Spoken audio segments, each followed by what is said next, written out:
டேய் என்ன diet Coke குடிக்கிறியா? அன்னைக்கு நீ தான லிவரை பத்தி பேசின. எனக்கு உன் லிவரை கட் பண்ணி எடுக்க போறாங்க பாரு. டேய் நீ என்ன சுவிங்கம்மா? அண்ணனுக்கு ஒரு கேன்சர் பார்சல். டேய் இங்க பாரு, ஆர்ட்டிஃபிஷியல் சுகர் வேற சாப்பிடுறாங்க. கடவுளே, இவங்க சீக்கிரமா வந்து கூட்டி போயிடு. என்னத்தர வளரிட்டு இருக்கீங்க? டேய் அவன் ஒன்றும் வளரல. இந்த மூணுலையுமே ஆஸ்பர்டமே அப்படிங்கிற ஆர்டிஃபிஷியல் சுகர் இருக்கு. இதனால கேன்சர் வரும்னு வேர்ல்டு ஹெல்த் ஆர்கனைசேஷனே சொல்றாங்க.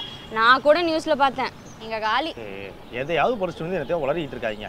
இதெல்லாம் சாப்பிட்டா கேன்சர் வரும்னா அப்புறம் தயாரிக்கிற கம்பெனி பூரா இதில் கலக்குறாங்க. அவங்களுக்கு கஸ்டமரோட உயிர் தானே முக்கியம். டேய் காசு பணத்துக்கு முன்னாடி இந்த மனிதாபிமானம்லாம் ஒண்ணுமே கிடையாது. WHO லட்சம் தான் கொரோனா வைரஸ் போய் பார்த்தோமே, என்னத்தை பண்ணி கிழிச்சாங்க. கடைசி வரைக்கும் மைக்கை பிடிச்சி பேசிக்கிட்டே இருந்தாங்க. இருங்கப்பா, WHO இதில் இருக்கக்கூடிய ஆஸ்பர்டமினால கேன்சர் வரலாம்னு சொல்லியிருக்காங்க. இருந்தும் இதெல்லாம் ஏன் பேன் பண்ணல, கம்பெனி ஏன் இதை சேர்க்குறாங்க, இதெல்லாம் எடுத்துக்கலாமா கூடாதான் நான் முழுசாக சொல்கிறேன். அதை கேட்டுட்டு யார் பக்கம் சரின்னு பேசிக்கலாம். என்னத்தை நீ புதுசாக சொல்ல போகிற? யாராவது எங்கேயாவது பண்ண ரிசர்ச் பேப்பரை தூக்கிட்டு வந்து இங்கே பாரு இத்தனை பேர் செத்து போயிருக்காங்க, அப்போ நம்மளும் செத்துருவோம் அப்படின்னு சொல்ல போகிறேன். அண்ணன், எந்த ஒரு பொருள்னாலேயோ இல்லை ஒரு வேலைனாலேயோ கேன்சர் வருமா வராதாங்கிறத WHO வலது கையான international agency for research on கேன்சருங்கிற அமைப்பு கீழே இருக்கக்கூடிய ஒரு எக்ஸ்பர்ட் கமிட்டி தான் எல்லாத்தையும் செக் பண்ணி பார்த்துட்டு வருமா வராதாங்கிறத சொல்லுவாங்க. அவங்க சொன்னால் அது கரெக்ட் ஆகிடுமாடா? அண்ணன், அவங்களே எடுத்த உடனேலாம் ஒரு பொருள்னால கேன்சர் வரும் அப்படின்னு டேரெக்டாலாம் சொல்லிட மாட்டாங்க. முதல்ல அந்த பொருளை பற்றின ரிசர்ச் எல்லாம் ஒழுங்காக பண்ணியிருக்காங்களா, ப்ராப்பரான ரெகுலேஷன்லாம் ஃபாலோ பண்ணியிருக்காங்கலாம் செக் பண்ணி பார்த்துட்டு தான் அந்த ரிசர்ச்சில் என்ன சொல்ல வராங்கிறதே பார்ப்பாங்க. அப்படி ரிசர்ச் எல்லாம் ஃபில்டர் பண்ணதுக்கு அடுத்தது அந்த ரிசர்ச்சில் இருந்து இந்த பொருள்னால கேன்சர் வரும் அப்படிங்கிறதுக்கு ஒரு ஸ்ட்ராங்கான எவிடன்ஸ் கிடச்சிச்சுன்னா இந்த பொருள்னால கேன்சர் வரும்னு அறிவித்து அதை குரூப் 1ங்கிற கிளாசிஃபிகேஷன் கீழே கொண்டு வருவாங்க. இந்த கிளாசிஃபிகேஷன் கீழே தான் ஆல்கஹால், டொபாக்கோன்னு நிறைய போதைப் பொருட்களும் சில கெமிக்கல்ஸும் அப்புறம் பெயிண்டர், ஃபயர் ஃபைட்டரோட வேலையுமே இது கீழே தான் வருது. ஏன்னா இவங்க ரெண்டு பேருமே அவங்க வேலை பார்க்கும்போது நிறைய கெமிக்கல்ஸை கடந்து போவாங்க. அப்படி கடந்து போகும்போது அந்த கெமிக்கல்ஸ்னால கூட அவங்களுக்கு கேன்சர் வரலாம். அதே மாதிரி தான் இதில் இருக்க ஆஸ்பர்டமினாலையும் கண்டிப்பாக கேன்சர் வரும்னு சொல்ல வராப்ல. கொடுக்காம குடிச்சிங்கல்ல, உங்களுக்கு கண்டிப்பாக கேன்சர் வரும். WHO இதனால கேன்சர் வரும்னு சொல்லலை, வர வாய்ப்பு இருக்குன்னு தான் சொல்லியிருக்காங்க. அதனால தான் ஆஸ்பர்டமியை குரூப் 1ல் வைக்காமல் குரூப் 2 கீழே கொண்டு வந்திருக்காங்க. இதில் டிஃப்ரென்ஸ் எதுவும் இல்லையே, எல்லாம் ஒன்று தானே? இல்லை, பெரிய டிஃப்ரென்ஸ் இருக்குது. இந்த கேன்சர் ரிசர்ச்சை பொறுத்த வரைக்கும் WHO ஸ்ட்ராங்கான எவிடன்ஸ் கிடைக்கலங்கிற பட்சத்தில் 3 விஷயத்தை செக் பண்ணுவாங்க. முதல்ல அந்த பொருள் நம்ம உடம்புக்குள்ளே போய் DNA மாற்றத்தை ஏற்படுத்தியோ இல்லை வேறு ஏதாவது பண்ணியோ நமக்கு கேன்சர் உண்டாக்குமா அப்படிங்கிறதுக்கான எவிடன்ஸ் இருக்கான்னு பார்ப்பாங்க. ஆஸ்பர்டமின் அப்படி செக் பண்ணி பார்த்தப்போ ஆஸ்பர்டமின் நம்ம உடம்புக்குள்ளே போய் ஆஸ்பர்டிக் ஆசிட், மெத்தனால் அப்புறம் ஃபினைல்அலனைனோட உடையுது. இதில் ஆஸ்பர்டிக் ஆசிடும் மெத்தனாலும் கழிவாக வெளியே போனாலும் ஃபினைல்அலனைன் மட்டும் நம்ம உடம்புக்குள்ளே தங்குறதுக்கான வாய்ப்பு இருக்குது. ஆனால் இந்த ஃபினைல்அலனைன் நம்ம உடம்புக்குள்ளே போய் கேன்சர் உண்டாக்கும் அப்படிங்கிறதுக்கு போதுமான எவிடன்ஸ் இல்லை. இந்தா ஃபர்ஸ்ட் பால் அவுட்டு. ரெண்டாவது, அந்த பொருள் மிருகங்களில் கேன்சரை உண்டாக்குமா உண்டாக்காதங்கிறதுக்கான எவிடன்ஸ் இருக்கான்னு பார்ப்பாங்க. ஆஸ்பர்டமி சில எலிகளில் கேன்சரை உண்டாக்கும் அப்படின்னு சில ரிசர்ச்சை சொல்லியிருந்தாலும் அந்த ரிசர்ச்சில் போதுமான வெளிப்படைத்தன்மை இல்லைன்னு அந்த ரிசர்ச் எல்லாம் WHO ரிஜெக்ட் பண்ணிட்டாங்க. Second ball out. அப்புறம் கடைசி பால் என்னாச்சு? மூணாவது, மனுஷங்களில் அந்த பொருள் கேன்சரை உண்டாக்குங்கிறதுக்கான எவிடன்ஸ் ஏதாவது லைட்டாவாக இருக்கான்னு செக் பண்ணி பார்ப்பாங்க. ஆஸ்பர்டமியில் மனுஷங்க மேலே நடந்த ரிசர்ச்சில் சாஃப்ட் ட்ரிங்க் அதிகமாக எடுத்துக்கிறதுக்கும் லிவர் கேன்சருக்கும் ஏதோ சம்மந்தம் இருக்கிற மாதிரி தெரியுதுன்னு ஒரு சில ரிசர்ச்சை சொன்னாங்க. இன்னும் ஒரு சில ரிசர்ச்சில் அந்த சாஃப்ட் ட்ரிங்கில் இருக்கக்கூடிய ஆஸ்பர்டமி மாதிரியான சில பொருட்களுக்கும் லிவர் கேன்சருக்கும் ஏதோ சம்மந்தம் இருக்கிற மாதிரி தெரியுது அப்படின்னு சொன்னாங்க. ஆனால் இதெல்லாம் வச்சுக்கிட்டு WHO ஆஸ்பர்டமினால கேன்சர் வரும் அப்படின்னு உறுதியாக சொல்ல முடியல. பரவாயில்ல, 3வது பாலில் விக்கெட் ஓடினாலும் 6 அடிக்கல, சிங்கிள் தான் ஓடி இருக்காங்க.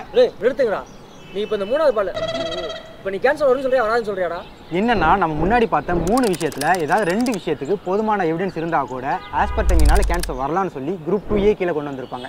இந்த கிளாசிஃபிகேஷன் கீழே இருக்கக்கூடிய பொருட்களுக்கு என்ன அர்த்தம்னா இந்த பொருட்கள்னால கேன்சர் வரலாம், ஆனால் எவிடன்ஸ் கொஞ்சம் ஸ்ட்ராங்காக இல்லை அப்படின்னு அர்த்தம். ஆனால் ஆஸ்பர்டமியை பொறுத்த வரைக்கும் ஒன்றுக்கு தான் எவிடன்ஸ் கிடைச்சதுனால அதை இது கீழே கூட கொண்டு வர முடியாமல் ஆஸ்பர்டமினால கேன்சர் வர வாய்ப்பு இருக்குன்னு சொல்லி குரூப் 2B கீழே கொண்டு வந்திருக்காங்க.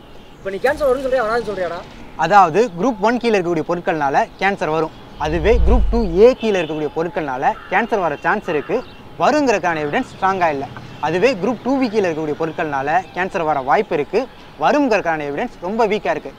ஆஸ்பர்டமியை பொறுத்த வரைக்கும் அது கேன்சர் உண்டாக்குங்கிறதுக்கான எவிடன்ஸ் கொஞ்சம் வீக்காக இருந்ததுனால அதை குரூப் 2B கீழே கொண்டு வந்து ஆஸ்பர்டமினால கேன்சர் வர வாய்ப்பு இருக்குது அப்படின்னு சொல்லியிருக்காங்க.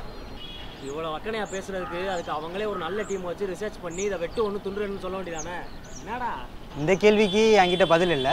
WHO என்னதான் சில விஷயங்கள் எஃபெக்டிவாக இருந்தாலும் இந்த மாதிரி சில விஷயங்களில் அடிசறுக்க தான் செய்கிறாங்க. இன்னும் சில விஷயங்களில் எதையாவது அறக்குறையாக சொல்லிட்டு இதுக்கு மேலே ஏதாவது பிரச்சனை வந்தால் நாங்கள் பொறுப்பு இல்லைன்னு கை தூக்கிடுறாங்க. WHO இந்த செயல்பாட்டை பற்றி நீங்கள் என்ன நினைக்கிறீங்கன்னு கீழே கமெண்ட் பண்ணுங்கள். நீ கேட்டது நல்ல கேள்வி. அடுத்த கேள்வி டே இரு. இப்போ இந்த WHO தண்ணி தெளிச்சு விட்டுறலாம். இப்போ இதுல எல்லாம் ஆஸ்பர்டம் இருக்கா? இதனால கேன்சர் வருமா வராதா? இதனால நம்ம உடம்புக்கு பிரச்சனை இருக்கா இல்லையா? Question mark. வரும், ஆனால் வராது. புள்ளி புள்ளி புள்ளி கமா.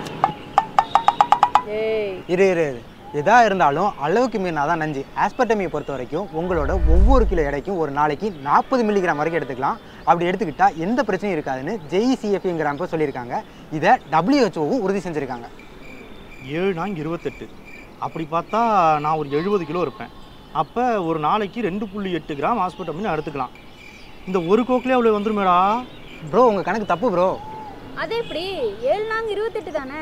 பார்த்தா கணக்கு கரெக்ட் தானே? ஐயோ அப்படி இல்லை. ஆஸ்பர்டமி நார்மலான சுகரை விட 200 மடங்கு ஸ்வீட்டாக இருக்கும். அதனால இந்த பொருட்கள்லாம் ரொம்ப கம்மியான அளவில் தான் அதை சேர்ப்பாங்க. இதை எப்படி சொல்லலாம்னா WHO ஒரு ப்ரெஸ் கான்ஃபரன்ஸில் தான் ஆஸ்பர்டமினால கேன்சர் வரலாம் அப்படின்னு அறிவிச்சாங்க. அந்த ப்ரெஸ் கான்ஃபரன்ஸில் இருந்த ஒரு தலைவரை பார்த்து ஒரு இந்தியன் ரிப்போர்ட்டர், நீங்கள் சொன்னபடி இதிலலாம் ஆஸ்பர்டம் இருக்குது, அப்போ இந்த பொருட்களெல்லாம் திரும்ப வாங்க சொல்லி மேனுஃபேக்சரர் சொல்வீங்களா அப்படின்னு கேட்டதுக்கு அந்த தலைவர் இருந்துக்கிட்டு, would WHO recommend to these companies to withdraw or recall these kind of products that are already existing in the market? So what will be the recommendation from the WHO on this? Thank you. Not indicating that consuming products containing sweeteners automatically leads to a health impact. Having an acceptable daily intake, it means it is acceptable to consume a certain amount of aspartame without having appreciable health effects. WHO is not recommending the producers to withdraw or authorities to withdraw products from the market. ஆஸ்பர்டமியை நாங்கள் சொன்ன அளவோட அதிகமாக எடுத்துக்கிட்டால் தான் பிரச்சனை வரும். உதாரணத்துக்கு இந்த சோடாவை எடுத்துக்கிட்டால் ஒரு 60-70 கிலோ இருக்கக்கூடிய ஒருத்தர் 9லேருந்து 15 கேன் சோடாவை குடித்தாதான் நாங்கள் சொன்ன அளவோட ஆஸ்பர்டமி கூடும். அதனால் இந்த பொருட்களெல்லாம் மார்க்கெட்லேருந்து திரும்ப வாங்கிக்க சொல்லி மேனுஃபேக்சரர் சொல்ல மாட்டோம் அப்படின்னு சொல்லியிருக்காரு. அப்படி பார்த்தா இந்த முட்டாயை கிலோ கணக்கில் சாப்பிட்டா தான் இந்த லிமிட் கிராஸ் ஆகும். ஆனால் இந்த சுகர் ஃப்ரீ டேப்லெட்டை பொறுத்த வரைக்கும் காலையில் ஒரு டீ, சாயங்காலம் ஒரு டீயில் போட்டு சாப்பிட்டா இந்த பிரச்சனையும் இருக்காது. அதுக்குன்னு இஷ்டத்துக்கு மைசூர் பாக்கு, லட்டு அப்படின்னு சாப்பிட்டா கண்டிப்பாக அந்த லிமிட் கிராஸ் ஆயிரும். அதுக்குன்னு நீ பாட்டுக்கு 10-15 டீன் குடிக்கலாமா, கிலோ கணக்கில் அந்த முட்டாய் சாப்பிடலாமான்னு கேட்கக்கூடாது. டாக்டர்கிட்ட போய் கேட்டால் இதெல்லாம் அன்ஹெல்த்தி, சாப்பிடாதீங்க அப்படின்னு தான் சொல்லுவாங்க.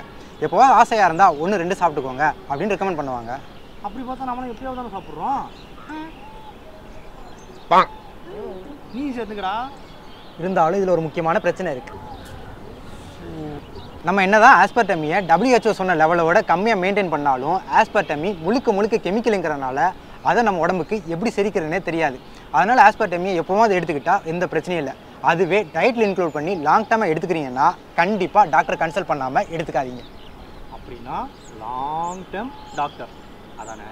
அதே தான் ப்ரோ. இதே மாதிரி நம்ம பயன்படுத்துகிற உப்பில் இருக்கக்கூடிய அயோடின் சரிதானே இல்லையாங்கிற சந்தேகம் பல பேருக்கு இருக்குது. அந்த கேள்விக்கான பதில் இந்த எண் கார்டில் இருக்குது. இந்த எண் கார்டை கிளிக் பண்ணி அயோடின் உப்பை நம்ம எடுத்துக்கலாமா வேணாமாங்கிறதோட சேர்த்து அயோடின் உப்புக்கு பின்னாடி யாருக்குமே தெரியாத கங்க்ரா வேலி எக்ஸ்பெரிமெண்ட்னு ஒரு 12 வருஷம் வரலாறே மறைஞ்சிருக்கு. அது என்னன்னு தெரிஞ்சுக்கோங்க.